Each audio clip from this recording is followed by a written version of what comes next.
je suis en dépression. L'ambiance de fou. Est-ce que cette vidéo devient un petit peu plus intéressante? Je sais pas.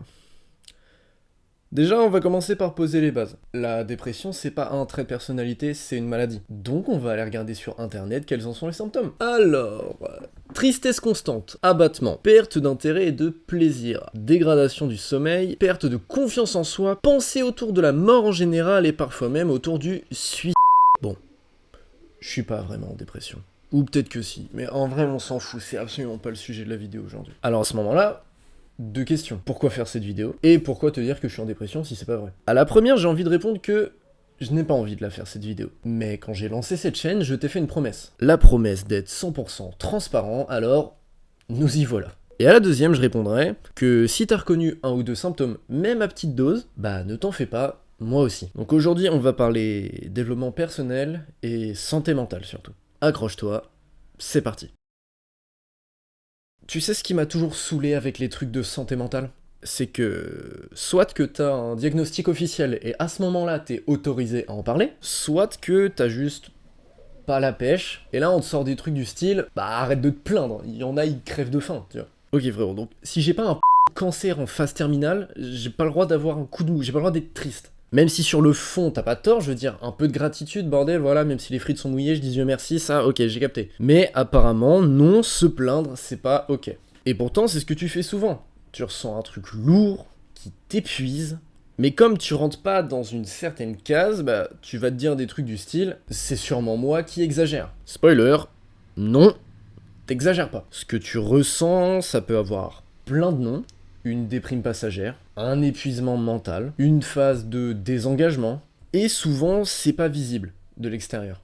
Tu continues d'aller au taf, tu continues à répondre aux messages, mais à l'intérieur t'as plus de jus, t'as plus le goût pour rien. Et t'oses pas en parler parce que bah t'es pas vraiment en dépression, mec. Je vais te dire un truc, t'as pas besoin d'être à l'agonie pour réellement mériter du repos. Pour parler très rapidement un peu de moi, en ce moment j'ai des phases d'hypersomnie. Je mange hyper mal et c'est devenu une épreuve pour moi de me laver les dents. Rends-toi compte de la dinguerie. C'est devenu une épreuve de me brosser les dents. Et pourtant, dans la vie de tous les jours, je suis pas en larmes, je suis pas suicide, mais je suis en train de m'éteindre petit à petit, sans faire de bruit. La preuve en est que j'ai même pas eu la foi de sortir une vidéo la semaine dernière. Alors, j'avais tout un tas d'excuses du point de vue technique que j'aurais pu te balancer pour expliquer l'absence de la vidéo la semaine dernière. La vérité, c'est que si vraiment j'avais voulu, j'aurais pu. Ça aurait peut-être été une moins bonne qualité que d'habitude, mais j'aurais pu. Et ça, personne le voit. Et même moi, j'ai pas envie de le voir. Et je pense que c'est ça le vrai piège. C'est-à-dire que quand tu n'as pas de diagnostic médical pour appuyer ton ressenti, bah, au final, tu finis par culpabiliser de ressentir. Et du coup, tu essayes de positiver par-dessus. Attention, c'est une très bonne attitude, hein, je dis pas le contraire. Et à mon avis, c'est un mauvais move. Tu t'enfouilles les choses, à la longue, tu t'abîmes et tu te demandes pourquoi ça passe pas. Donc voilà, ce que tu ressens, c'est probablement pas une maladie. Mais ça veut pas dire non plus que c'est rien. Et ça mérite qu'on le regarde en face proprement. On continue. Tu crois que t'es triste, que t'as plus de motivation, mais en vrai, t'es probablement juste en surcharge. Et la source de cette surcharge, elle est dans ta main. J'ai pas mon tel. Bouge pas.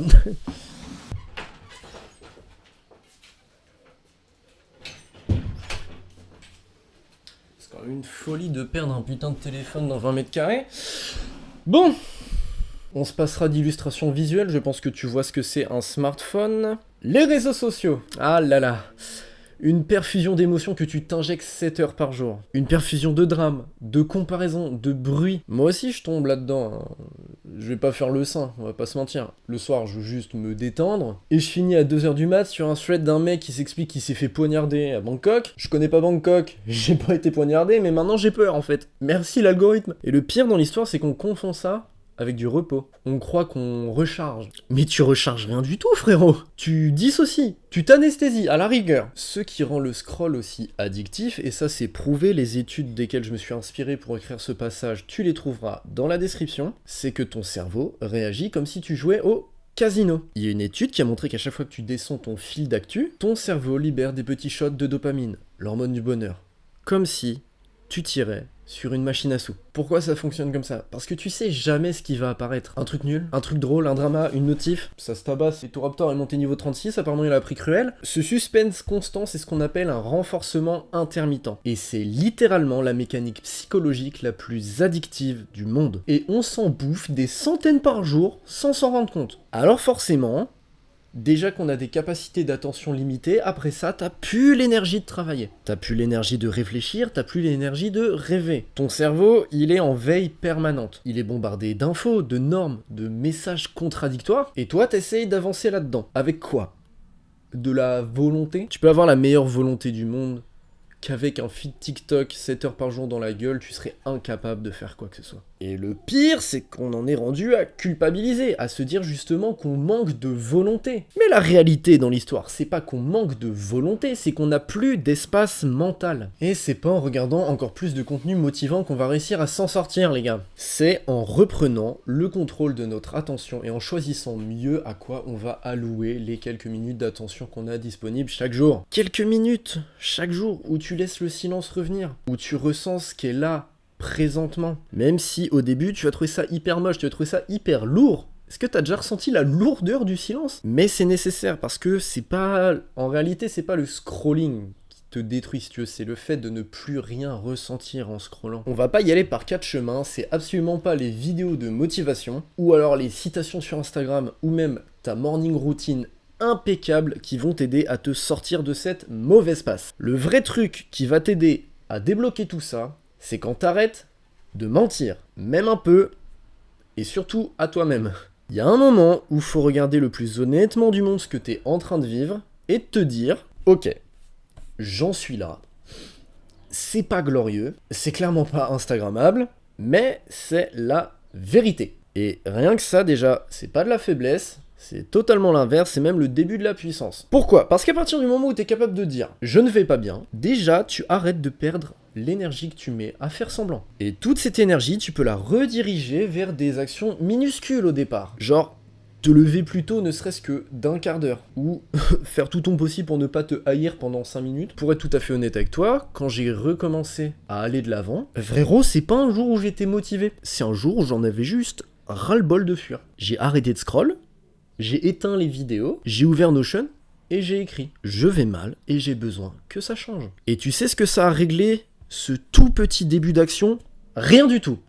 Mais rien. En revanche, ça a ouvert une porte. Et cette porte, je l'ai franchie et regarde où je suis, dans mon putain de bureau, en train d'enregistrer une nouvelle vidéo parce qu'à un moment, il faut arrêter de faire la salle et se remettre à bosser. Avant d'attaquer l'outro, je voulais te lire un message que j'ai reçu d'un de mes plus proches amis qui savait précisément que j'allais pas très bien en ce moment. Ça me permet d'illustrer un propos, par contre cette partie de la vidéo était absolument pas scriptée, donc m'en veux pas si c'est le bordel, là je suis complètement en roue libre, je suis en train d'improviser à chaque seconde. On est parti.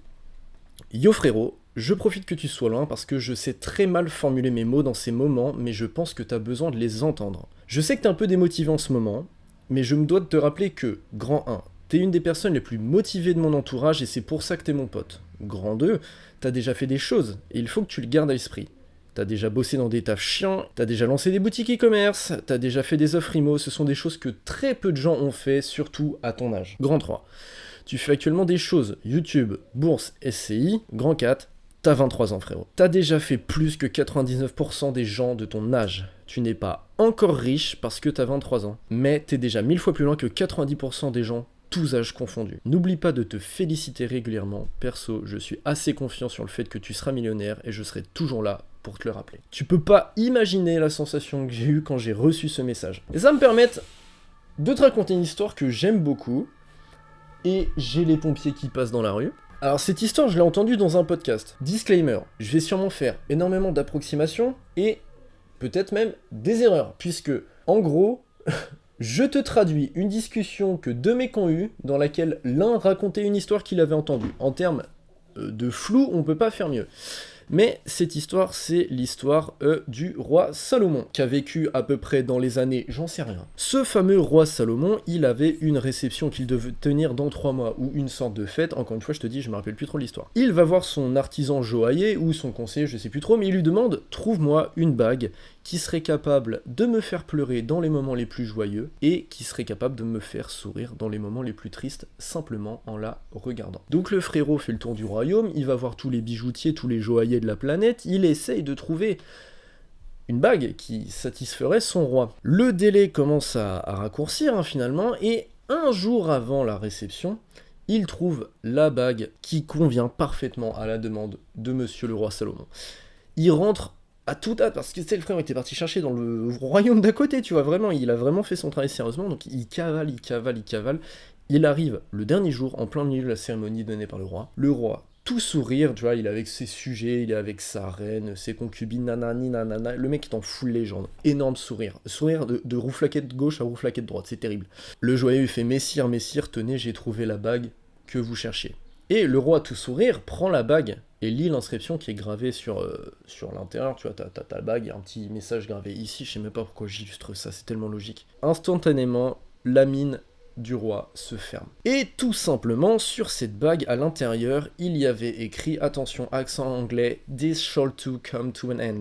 Traduction littéralement, ça aussi, à un moment, ça aura une fin. Et je pense que c'est quelque chose qui est très très important de se rappeler au quotidien. C'est-à-dire que tu peux passer des moments très chiants, très douloureux, très compliqués, plus que probablement ces moments auront une fin. Et à l'inverse, quand tout va bien dans ta vie, fais l'effort quand même de rester sur tes gardes, parce que les moments de beau fixe où la météo, tout va bien, tu baignes dans l'amour et tout, ces moments également auront une fin. Et là où je vais relier ça au message de mon copain qui m'a énormément touché, qui m'a énormément fait de bien quand je l'ai reçu, peu importe la situation dans laquelle t'as juste besoin d'adapter à qui tu te compares pour en tirer les bonnes conclusions.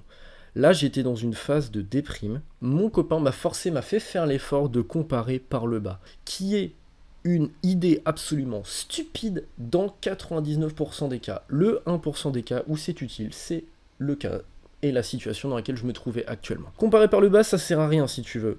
Genre par exemple, si tu dis que tu mets plus d'argent de côté que 90% de la population française, félicitations, tu es meilleur que 90% de la population française, ça veut pas dire que tu mets énormément d'argent de côté. C'est pas, comment dire, ce n'est pas une raison suffisante pour se sentir orgueilleux. Donc, quand tout va bien, compare-toi par le haut.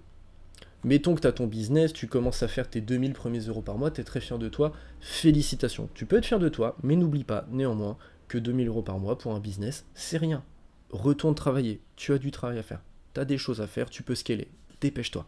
Par contre, quand tu vas vraiment mal, c'est important quand même de regarder en arrière pour voir tout le chemin que tu as fait déjà et te rendre compte que c'est pas si grave, cette petite baisse de régime. Ok ? Si t'as reconnu un morceau de toi dans ce que je viens de décrire, dans tout ce que je viens d'expliquer, écris un mot en commentaire. Un mot vrai, un mot à toi. Cherche pas la complication, cherche pas le lyricisme, hein, t'es pas là pour faire le mec inspirant. Mais j'aimerais que tu le fasses juste pour marquer un point de départ. Et si t'as pas envie d'écrire, ce n'est pas grave. Mais promets-moi un truc ce soir, essaye d'éteindre ton téléphone genre 10 minutes plus tôt. Et tu prends une page blanche, ou t'ouvres Notion comme moi, et tu notes ce que tu ressens. On s'en fout, même si c'est moche, même si c'est flou, même si tu sais pas écrire, parce qu'à mon avis, c'est là que ça...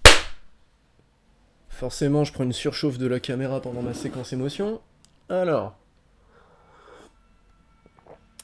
J'en étais où ?